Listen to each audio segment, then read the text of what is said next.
Nous sommes fin novembre 1987 à Las Palmas. Des dizaines de bateaux attendent fiévreusement l'heure du grand saut vers les Antilles. Il règne une atmosphère de soir de fête. Les équipages déambulent de terrasse en cockpit et échangent fébrilement sur leurs vieux rêves qu'ils sont sur le point de concrétiser. Parmi eux, Pierre et Robert. C'est le drame qu'ils ont vécu que je vais vous conter.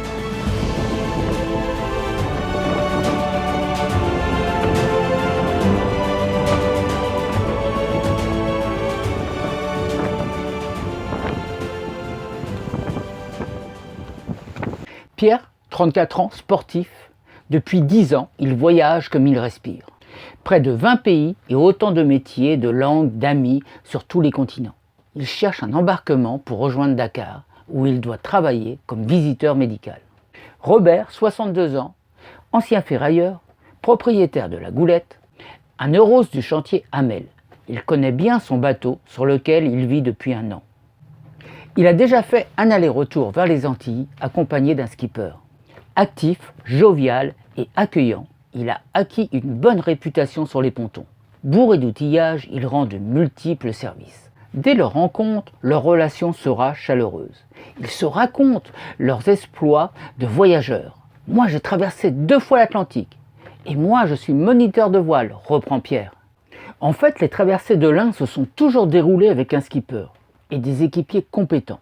Et le monitorat de l'autre se limite aux dériveurs. Ni l'un ni l'autre ne savent faire leur route. Le cap compas, la déclinaison, les courants, tout ça est un grand mystère pour eux. L'équipement de la Goulette séduit Pierre. Il y a tout à bord, même un poste de soudure. L'électronique est complète. Navigateur satellite, lock, anémomètre, VHF, sextant. Le moteur est révisé. Bref, le bateau est parfaitement équipé et entretenu. C'est décidé, Pierre embarque avec Robert. Leur histoire promet d'être merveilleuse. Il était une fois un super bateau, un moniteur de voile, un sexagénaire expérimenté sur le boulevard des Alizés. Le 30 novembre au soir, sans avoir consulté la météo, le ketch largue les amarres pour une traversée de 8 jours jusqu'aux îles du Cap-Vert. Ils ne le savent pas encore, mais déjà 2 erreurs ont été commises. Le plein d'eau n'est pas complet, Robert ayant confondu le refoulement du tuyau au plein du réservoir. Quant aux batteries, elles n'ont pas été rechargées depuis 2 jours, le chargeur de quai n'étant pas branché. Vers 23 h, à la sortie du port, l'alarme moteur retentit. Une fumée âcre se répand dans le bateau et le moteur s'arrête. La Goulette dérive vers la jetée. Robert, paniqué, ne bouge pas. Pierre envoie la voile d'artimon et un foc pour reprendre de la vitesse et éviter ainsi de s'échouer. Il se dit que cette traversée commençait bien mal et qu'il faudrait peut-être faire demi-tour et réparer le moteur. Mais Robert, qui avait déjà payé 6 mois de port, ne voulait pas payer davantage. C'est donc sous voile et avec un moteur en panne que la Goulette fit route sur les îles du Cap-Vert. Toute la nuit, le vent forcit, pour atteindre 8 à 9 au matin. L'équipage, fatigué et malade, ne réduit pas suffisamment les voiles. Le bateau part dans des surfs impressionnants et finit par se coucher mât dans l'eau. Quand il se redresse, l'étai est cassé, le beaupré est tordu.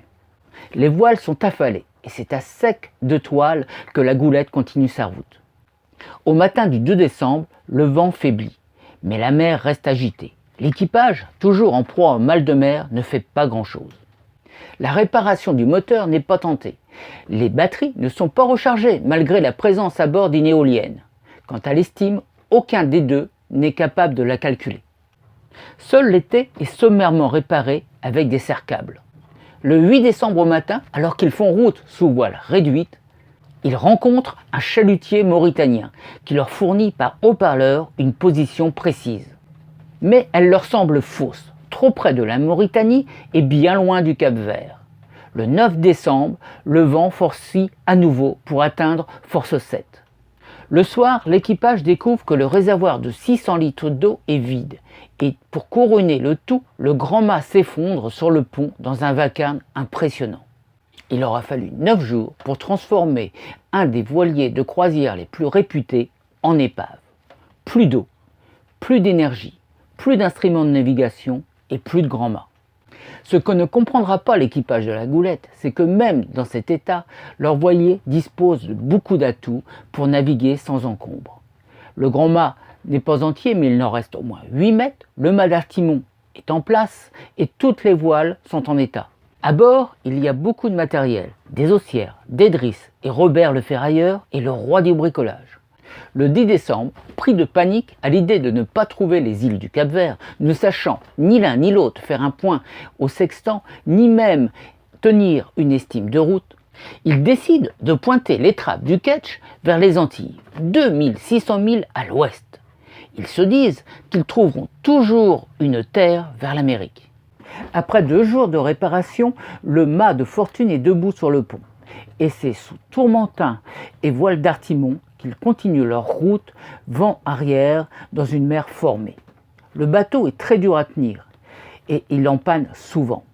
Robert et Pierre, ayant négligé de fixer une retenue de baume et de tangonner le tourmentin, les voiles et le gréement soufflent à chaque fois. Les alizés de décembre sont maintenant installés. Ils soufflent régulièrement de secteur S, force 4 à 5. Robert et Pierre ont pris un rythme entre repos et prise de quart. Sans eau douce, ils commencent à boire la réserve d'alcool qui se compose de 15 bouteilles de vin, 6 bouteilles de pastis et 3 de gin. Robert commence également à boire de l'eau de mer. Les réserves de nourriture sont rationnées, elles dureront au maximum jusqu'à fin décembre. Malgré 5 bouteilles de butane pleines à bord, aucun des 2 hommes ne pense à bricoler un alambic pour distiller de l'eau de mer. À bord de la Goulette, la vie est morne. Très vite, Robert se montre le moins actif. Il ne pêche pas, ne se baigne pas et n'utilise pas ses talents de bricoleur pour faire du ketch endommagé une petite usine à sauver des vies. Le 17 décembre, suite aux nombreux empannages, la voile d'artimon se déchire. Abattus, ils n'essaieront même pas de la recoudre. Le 24 décembre, pour la nuit du réveillon, ils ont suivi les fêtes de Noël à travers le monde en écoutant Radio France Internationale. Puis, ils ont fait en sorte d'avoir pour dessert une petite cuillère de marmelade qui suivait du poisson avec ses capres. Le 27 décembre marque un tournant, celui de la survie totale. Jusqu'ici, Pierre et Robert ont réussi à faire 2 repas par jour en vidant les fonds de placard. Alors que le monde entier se met à table pour festoyer, Pierre et Robert se sentent les plus désespérés des hommes. Les jours qui suivent, Pierre se met à manger du dentifrice et à boire les médicaments de la pharmacie. Il continue à essayer de pêcher, mais il se refuse toujours à boire de l'eau de mer. Robert, lui, continue à boire de l'eau de mer, mais reste abattu sur sa couchette. Ils ont depuis longtemps cessé de barrer le bateau, qui erre sur l'Atlantique. Le 5 janvier, les derniers liquides embarqués sont épuisés. Ni l'un ni l'autre ne pense aux 20 litres d'eau contenus dans le radeau de survie. Le 14 janvier, Robert s'effondre physiquement. Il ne quitte plus sa couchette, allongé sur le côté. Très affaibli, sa vue baisse, il cesse de parler et le 20 janvier, il meurt. Pierre ne touche pas à son corps. Dans l'après-midi, le ciel s'assombrit. Le soleil se voile et c'est le premier crépitement de pluie depuis le 8 décembre. Pierre bondit sur le pont, cherche des casseroles, des bassines. Pierre se souvient de cet instant. J'ai sauté sur le pont à 4 pattes comme un chien aspirant l'eau ruisselante. Pendant 3 heures, j'ai bu avec un sentiment de bonheur parfait. Malgré cette pluie abondante, Pierre, qui n'avait rien préparé pour récupérer cette manne venue du ciel, n'a récolté que 2 litres d'eau. Dans la soirée, sa décision est prise. Il ne veut plus rester sur ce bateau devenu un cercueil. Le 21 janvier, il embarque sur le canot de sauvetage sans matériel de survie ni de pêche, sans gilet de sauvetage, mais avec son passeport et de l'argent. Il découvre alors les 20 litres d'eau et les rations de survie pour 6 personnes. C'est le festin. Les jours passés à bord du canot marquent un tournant. Pierre se réhydrate, s'alimente et reprend des forces et le moral. 7 jours plus tard, une sirène le réveille. À quelques mètres devant lui, un voilier allemand. Il est à 800 milles des Tobago. Récupéré en piteux état par ses sauveteurs, il rejoindra la Terre 8 jours plus tard. La Goulette, retrouvée fin février par un cargo polonais, sera remorquée à l'île de Curaçao. Et voilà les amis, il est temps de faire le bilan de cette histoire. Alors, qu'est-il ressorti de l'enquête suite à cet accident ? Premièrement, c'était une grande évidence, l'équipage n'était absolument pas apte à faire ce genre de croisière. Très grande méconnaissance en navigation, mais également en méthode de survie. D'ailleurs, à ce sujet, je tenais à vous communiquer le titre d'un livre qui me paraît assez intéressant si ça vous intéresse de vous former un peu plus sur toutes les méthodes de sauvetage et de survie. C'est le livre de Xavier Miniguet, Comment survivre en mer. Alors l'enquête accident laisse apparaître également que Pierre et Robert sont passés par 5 phases psychologiques très différentes. La première phase, celle d'avant le départ, qui était une phase euphorique, qui était une phase où ils pensaient plus à faire la fête avec un très grand excès de confiance, ce qui fait qu'ils sont passés à côté de choses essentielles à préparer avant de partir. Le plein d'eau, par exemple, toujours vérifier qu'il est bien fait. Un refoulement de tuyaux, normalement on vérifie si ces réservoirs sont pleins. C'est pour ça qu'il est conseillé d'avoir soit une jauge, soit un regard sur le réservoir, comme sur notre réservoir. Également, la charge des batteries doit être contrôlée avant le départ. Il est quand même dommage de partir avec des batteries qu'à moitié chargées. Donc pour ça, nous avons sur beaucoup de bateaux maintenant, et je vous conseille d'en avoir si vous n'en avez pas, des contrôleur de charge, vous savez exactement, gestionnaire de batterie, vous savez exactement la charge qui vous reste, si votre batterie se charge, si elle se vide trop, vous savez tout dans ce gestionnaire de batterie. Et enfin, une chose essentielle à ne pas oublier avant de partir, c'est de prendre la météo. Donc la météo, prenez-la si possible, aujourd'hui par internet on l'a très bien, on l'a aussi dans les ports avant de partir, mais une fois que vous êtes au large et si vous n'avez pas de téléphone satellite, je vous conseille la BLU, nous on l'utilise, ça marche très bien avec une antenne extérieure et là vous pouvez récupérer la météo très régulièrement et ça c'est très important. Alors la deuxième phase par laquelle sont passés Pierre et Robert, c'est une phase de léthargie, une grande fatigue due à la fête qu'ils avaient fait avant le départ, mais également au mal de mer et au vent assez fort qu'ils ont eu tout de suite au départ.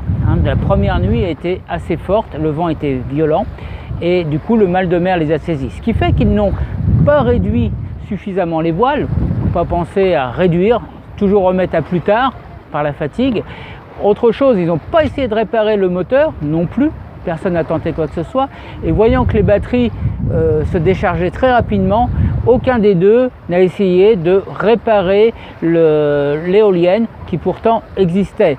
Ensuite, ils avaient à bord tous ces instruments qui se sont doucement mis à lâcher les uns après les autres par manque d'électricité. Alors bien sûr, ils avaient un sextant, mais aucun des deux ne savait l'utiliser. Et pourtant, il est relativement facile de faire une droite avec un sextant à l'heure du midi. Je pense qu'on peut l'apprendre, c'est une sécurité supplémentaire. Bon, si on ne tient pas vraiment à faire du sextant, au moins avoir un GPS portable avec une batterie indépendante. Enfin, la troisième phase est celle du manque de confiance. Quand ils ont rencontré le bateau de pêche mauritanien qui leur a donné une position précise dans l'endroit où ils se trouvaient, ils n'ont pas eu confiance en eux et n'ont pas tout de suite fait une estime de route pour aller vers les îles de Cap-Vert et continuer leur route. Enfin, la quatrième phase est celle de la peur. Effectivement, après avoir rencontré le bateau mauritanien, ils ont continué leur route et là, ils se sont fait prendre dans un coup de vent force 7 au portant, donc c'est pas quelque chose de vraiment très très fort, mais étant donné qu'ils avaient mal réparé leur étai, ils ont dématé. Et là, le manque de confiance et la peur surtout a pris le dessus. Et la peur de ne pas trouver l'île les a envahis. Et c'est pour ça qu'ils ont pris la décision de faire un cap vers l'ouest et d'essayer de trouver l'Amérique, sachant que l'Amérique étant grande, les Antilles étant grandes, il se trouverait toujours une terre en allant vers l'ouest. Mais c'est forcément quelque chose à surtout pas tenter quand on n'a plus d'eau à bord, sachant qu'une traversée, surtout avec un bateau qui est quand même handicapé, qui ne peut plus fonctionner au maximum de ses capacités, lui manquant son grand mât, était vraiment quelque chose de plus hasardeux, c'était vraiment quelque chose de dangereux et à ne surtout pas faire. Enfin, la dernière phase est celle du désespoir. Sans eau, avec très peu de nourriture, les voilà partis pour une traversée de l'Atlantique. Bien sûr, ce désespoir a fait que, plutôt que d'être dans un esprit combatif, essayer de se battre pour survivre, ils se sont complètement laissés aller. Pierre a pêché un peu, mais c'est tout. Ce qui veut dire qu'il faut absolument, dans ces cas-là, se battre tout le temps. Jamais, jamais, jamais baisser les bras, toujours combattre.